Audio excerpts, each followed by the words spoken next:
Hi and welcome to this week's video. So this week I'm looking at doing the RG35XX SP clicky button fix. So some people really dislike the clicky buttons on the SP. Personally I'm not too bothered, but they are a little bit noisy. The start, select, home button are a little bit noisier than the direction, the ABXYs. So doing a bit of reading. So a few screws on the back. I believe it's pretty easy to open. So there are a few options. So masking tape, one of them, or builder's tape, I think it may be called, a few different names.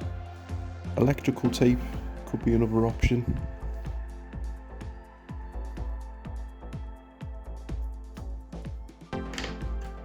And then Kapton tape, the final option.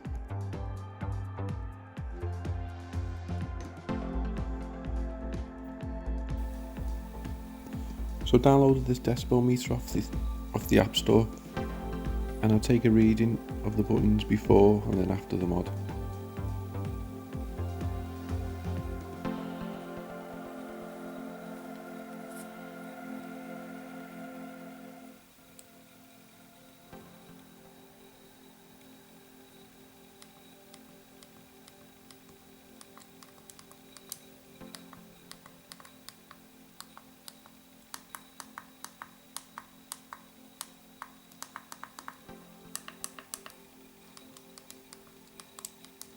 So I think the start and select buttons go to about 70, the others seem to be about 60.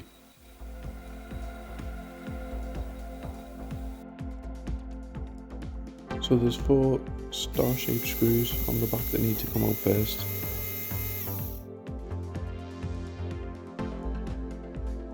You can see a nice little close-up, nice new camera.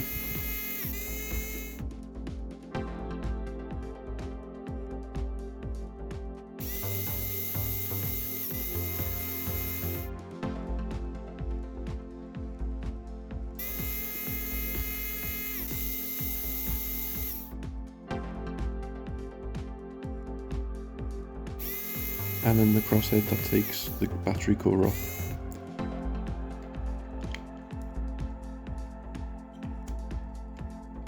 Then the battery comes out, lifts up, connected there, and then the back cover lifts off and you can feed the battery through. Then carefully remove the battery connector, don't pull on the wire.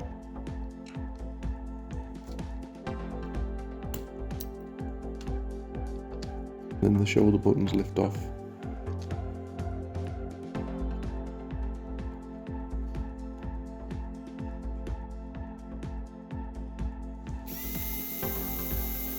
Then there's 3 screws that hold the motherboard down, so we remove them 3.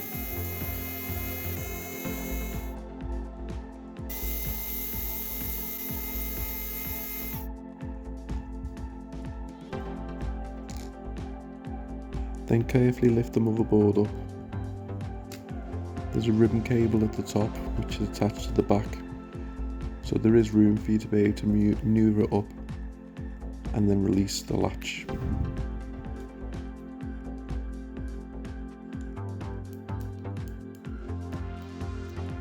So I'm going to go for Kapton tape to start with. I heard it was a good option, so cut a few little squares and then stick them over each pad. I have read people have just stuck Kapton tape or masking tape right across the whole board, but because I've got a see-through case, it wouldn't look so good, so I've cut it so it just covers the buttons. Then I need to put it back together once more so we can give it a quick test.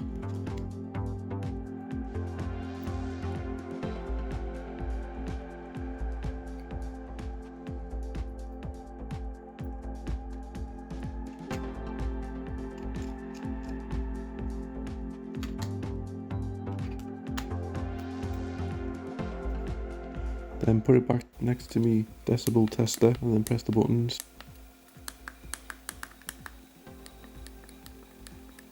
And if I'm being honest, I think it's pretty much the same. So I decided to take it back apart and then I'll go for double Kapton tape. So I'll put double tape on all the buttons. Put it back together, test it.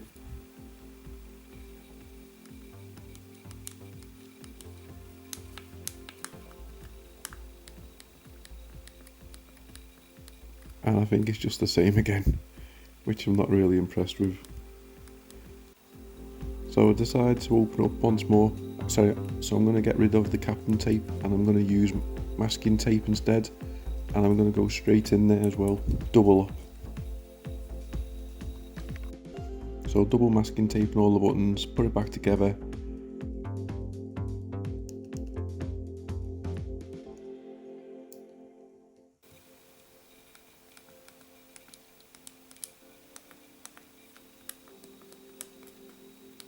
And what do you know?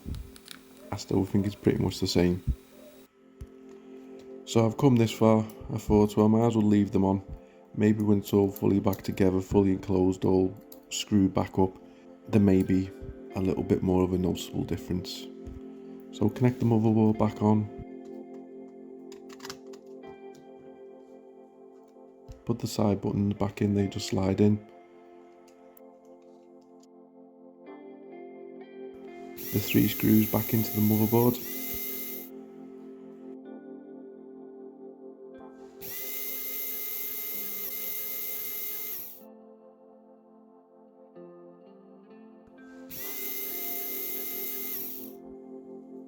Then the shoulder buttons just slide back in. The L1, R1, R1, R2. These ones aren't as easy to put on. You just sort of balance in place before you put the battery back on. Connect the battery up.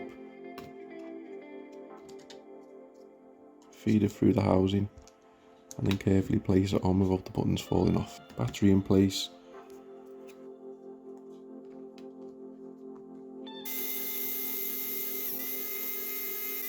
And then all the screws back in. And then that's it, all back together. Press the buttons. And yeah, nice and clicky still. So I'd read good things about this. A lot of people said it makes a massive difference. To me, it makes no difference. So a little bit disappointed, but so if you don't give it a go, you're not going to find out whether it's good or not. In my opinion, there's no difference. Well anyway, thanks a lot for watching. Please like, comment and subscribe.